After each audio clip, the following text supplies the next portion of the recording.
I would have loved if New Airport continued without me, but it's tough. I feel like with our scene in particular, right? There's really not a lot of competitive players that want to do Atomic something like Alchemist, thank that. you. They don't want to compete for the love of the game. Not Get really, paid mouse no. pads. I think the pie's not big enough. Like one question that I asked myself when I was like doing this thing is like, okay, well, would Los Ratones exist if with that roster if their like total combined viewership was like 10K across like all their players and or even like 20K? And I think the answer is probably not. Like I think like a huge reason why Los Ratones exists is because they're extremely popular. Hundreds of thousands of views for their matches. Mhm. So like the incentive for it to exist in NA would be like literally 1/10 or less as much of an incentive. Will NA ever have like a Los Ratones? Like maybe, but I think it's very unlikely. There's Like too many across factors any working game against or it now. what? For LCS, like for Oh, League. Yeah, I mean, no one's really near Kadril's level. And I think like Los Ratones doesn't work without each of the individual components like all perfect. Which is they're the best team because it's really fucking cool to watch your favorite team win, do well, and they have enough popular players like Baus, but also enough like competitive players like Nemesis and Reckless that it just works. Like the formula the in that equation works really Mhm. well. And then, like what would be really the equivalent? And I thought, with the airport, like I thought we had a pretty much similar formula, right? Like I made the team with that formula in mind. Um with like Baus and TF Blade kind of having similar positions and just trying my best to make a competitive team and also one that has like enough popularity and like not just like five boomers. Cause I think like the thing that I really don't think would work is if you made a streamer team and it's literally just five boomers, five like retired pros. I don't think that's really that interesting. I mean, well, I don't understand what your goal is. Like, it sounds like you're just trying to hit the viewership count with the airport. Isn't that like What is centered what around is the something point of a weird? streamer team?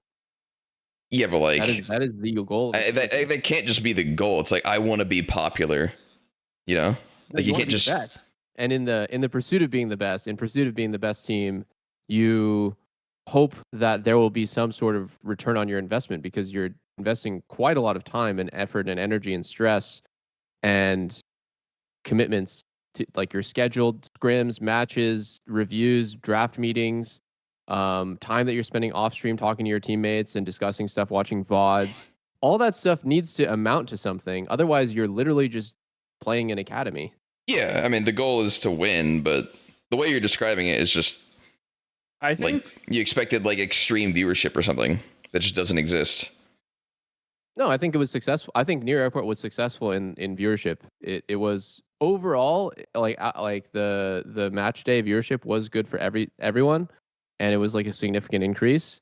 But um, it wasn't like something that we wanted to do forever, I guess, or like at least we just didn't want to. No one wanted to do it a second split.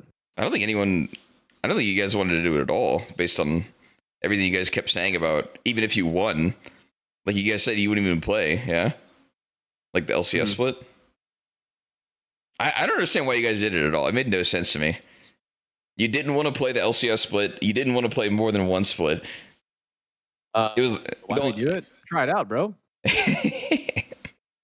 Because we wanted it was a spur of the moment decision where we're just like, yo, the open qualifiers is coming up. Like, want to do this thing?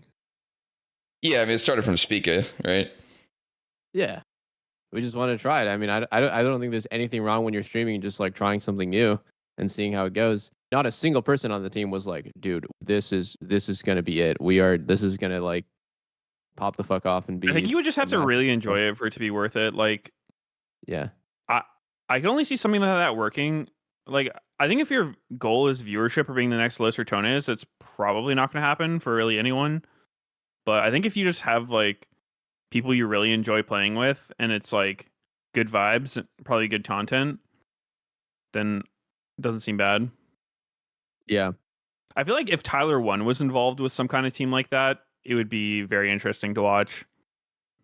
I agree with you though. Maybe the next sort of like NA streamer team is going to have Tyler One. Maybe. I mean, that would be the only way I that just don't think he would want to invest the time into that. Like, Oh, he I'd be doesn't. very surprised if he was interested in that. Yeah. When I asked him, he said, "Are you joking? I'm a father." Sounds right. Yeah. I feel like for those streamer teams too, like I think some of the worst content is like the review between scrims. Horrible. That was one of my first suggestions when you guys were doing it. I was like, you should just ask the other team if you can do just like no review between games. Like, Yeah, I just agree. do it later if you really want to review shit, but like just go game to game to game. Scrims In a way, that would be like scrims are actually better just on shit content. I think it's cool novelty wise, and people in the community really like talk about how, oh my god, it's so refreshing and insightful to watch scrims. But at the end of the day, scrims are actually extremely boring. There's no interaction with the viewer. There's a lot of just going over points and waiting for people to sort of like say their piece. And even in Los Ratonis reviews that I've watched, you're talking about like Bowse's reaction and stuff being funny, but like at the end of the day, the actual content itself can get like so boring, and it's really carried by the streamers themselves being funny, or Cadrel being insightful and stuff. I felt that with our reviews, and we talked about that a lot, which is just like everyone leaves after the game, right? Like 30% of viewers leave. It's the same thing in solo queue though, right? Yeah, in solo queue you can kind of like game it a little bit by like trying to stay engaging between games. I mean, if you're trying to because literally like, make we it talked to about that. a league, yeah, I don't think you'd be doing that. We talked about that, and then the conclusion is just, well, then how are we ever going to win? We Yeah. are. I think you can win without taking it that seriously. We scrimmed less than half, sometimes less than a quarter as much as every other team, and we can't scrim any of the top teams because they don't want their streams. They don't want their scrims to get streamed. That's why we never scrimmed LG or Dark Zero like in the last half. So we have way shittier scrim quality already because we can't scrim teams that don't want their stuff to be streamed, and we're gonna troll the scrims by like not doing reviews and like playing less seriously.